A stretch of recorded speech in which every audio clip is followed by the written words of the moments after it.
Good evening and thanks for joining us tonight for 23 ABC News at 6. I'm Jessica Harrington. Tonight's top stories. We are continuing to follow breaking news out of Golden Hills where a woman was found dead. We have the latest details in the homicide investigation. Plus, this is a live look from Stockdale High School right now. Bakersfield police investigating a threat against the school. What we know so far at this hour. Lesla? And we are tracking the chance for black ice and a freezing fog advisory in the Tehachapi area overnight. I have more details on your full forecast when 23 ABC News at 6 starts right now. Live from downtown Bakersfield, 23 ABC News at 6 starts now. Good evening. We begin tonight with an update on the breaking news out of Golden Hills area that we first told you about on 23 ABC News at 5. A 55-year-old woman was found dead this afternoon in Golden Hills near Tehachapi, and the Kern County Sheriff's Office is investigating the incident as a homicide. According to KCSO, deputies responded around 2 p.m. to the area of Quail Springs Road near Strawflower Road. When they arrived, they found the woman dead from traumatic injuries. We're still early in this investigation. If anyone has any information, they are, of course, urged to call us at 661-861-3110. They can also call us to remain anonymous on the secret witness line.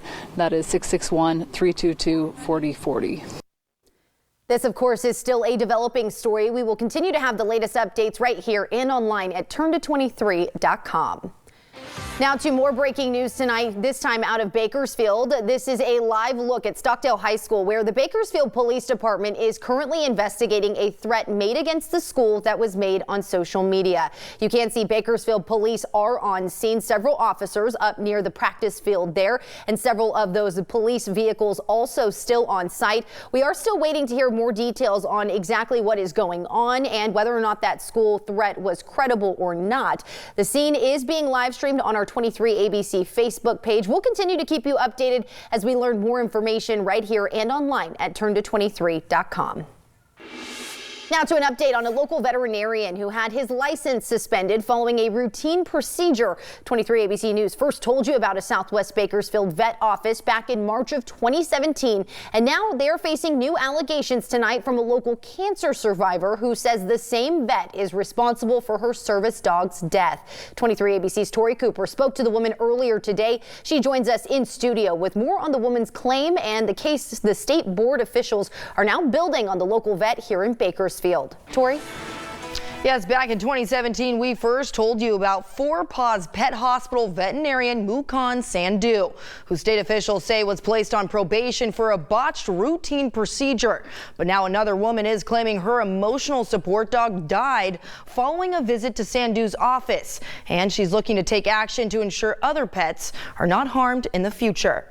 He knew I was sick and he always took care of me. And now he's gone. I had to put him to sleep because the seizures were too bad. Local cancer survivor Yolanda Rodriguez says just in the last 24 hours, she had to wave goodbye to her 5-year-old emotional support dog, Adonis. And I had to put him to sleep because the seizures were too bad. According to Rodriguez, her dog Adonis had a cough, so she decided to take him to the Four Paws Pet Hospital in Southwest Bakersfield to see veterinarian Mukon Sandhu. He told me that he had a cough and a cold, and he gave him some antibiotics and said that he needed a shot of pain meds and a shot of antibiotics. There was instant lumps on his hip bone where they injected. Rodriguez says during her visit to Sandhu's office on December 20th, Sandhu assured her the lumps would go down. But Rodriguez says the bumps got bigger on the injection site, and shortly after Adonis started limping and losing his balance, and that the antibiotics appeared to be strong for Adonis. He fell and hit his head on the wall and busted his lip. Rodriguez says she stopped giving Adonis the antibiotics and returned to Sandhu's office on January 2nd, where a separate medical examiner told her Adonis had an allergic reaction or what is referred to as an injection site sarcoma. She says again she was sent home with more pain meds. And then Monday evening he started having really bad seizures and I didn't know what was happening. So Tuesday, yesterday, I realized what was happening. I called Four Paws back and they wanted me to pay almost $500 to have him put to sleep. Rodriguez says she ultimately had no choice but to euthanize Adonis with other care professionals at the Bakersfield Veterinarian Hospital last night. Adonis was my everything. I have a strong health history. I've had cancer went through chemo. I had a major hysterectomy. I've had a microvascular decompression done 3 months ago in my brain, and he was what I came home to. But this is not the first time Sandu has been in this position. Documents show he was suspended from practicing on any animals at the Four Paws Animal Hospital for 14 days. He was not permitted to be on site for 7 days, and he had to post the suspension notice on the business for 7 days following another botched procedure on an animal in 2017. Among many other limitations spelled out by the board, Sandu was required to provide quarterly reports, cooperate with probation surveillance, and had to be supervised while practicing for a duration of time. Newly released documents show the board is now asking the court to revoke Sandu's initial probation and suspend his vet and business license altogether. Sandu told 23 ABC he had no comment on the matter today, but Rodriguez says she plans on seeking justice for Adonis. The Four Paws Animal Hospital has had allegations against them in the past, and I want to see through with everything. They took my baby from me. Now, the state was unable to provide additional information surrounding other investigations that may be currently underway involving the Four Paws Pet Hospital and Sandu. But again, they are asking the court to suspend his business license and his vet license to ensure others are not harmed. Now, if you have experienced something similar with the Four Paws Pet Hospital, head to our website, turnto23.com. There you will be able to find information on how you can file a claim with the state board. But for now, in studio, I'm Tori Cooper for 23 ABC News, connecting you. Tori, thanks for that. A local restaurant in Southwest Bakersfield over the weekend was burglarized, and the restaurant owner says he reached out to police to investigate the incident, but Bakersfield Police Department has been unable to send a unit. 23 ABC's Leslie Gooden joins us live from the restaurant with more information tonight. Leslie? Yes, good evening. I'm here at Barrington's Jamaican Kitchen off of Ming Avenue, where two people destroyed this restaurant inside. And the owner says that he called Bakersfield Police Department twice, and they've yet been able to come out to investigate. And I did speak to BPD today, who says it's due to a lack of resources.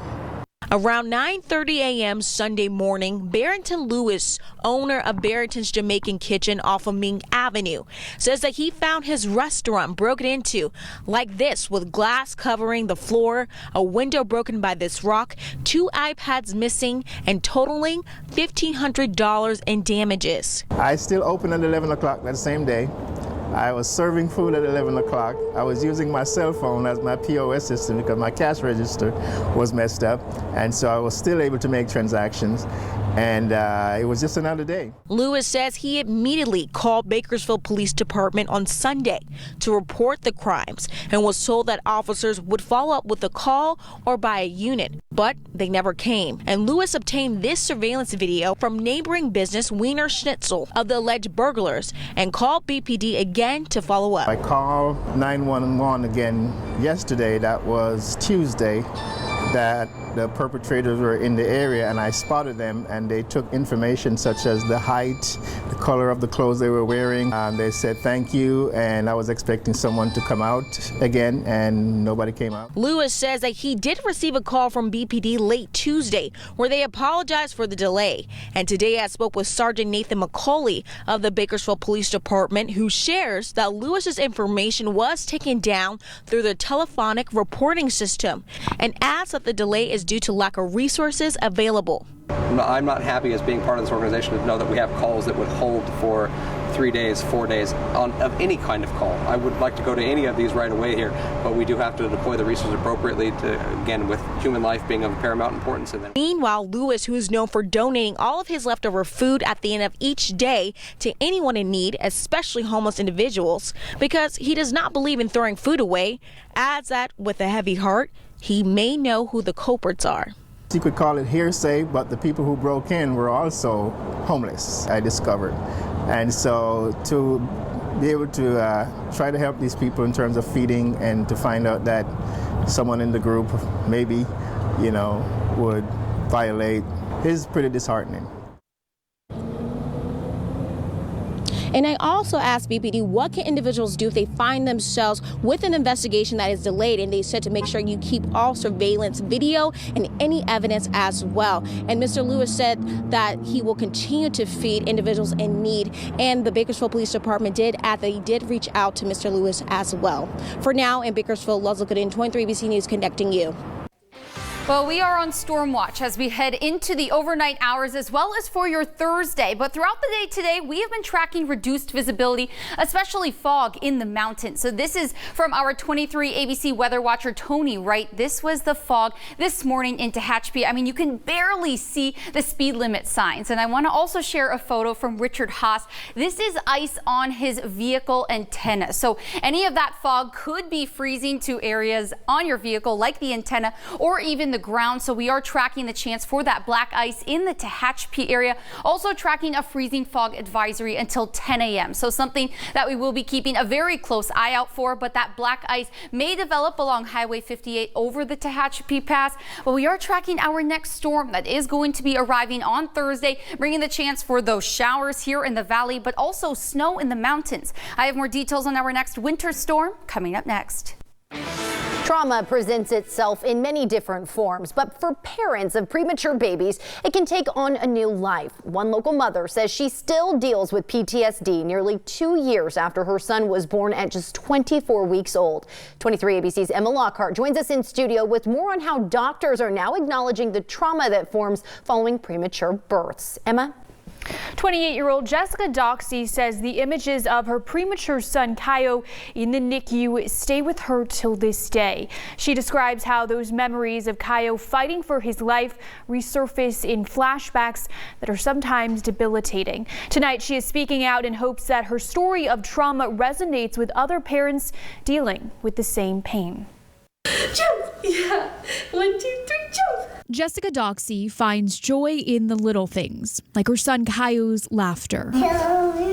After he was born at just 24 weeks old, it's moments like this, where the now 2-year-old is happy and healthy, that helps him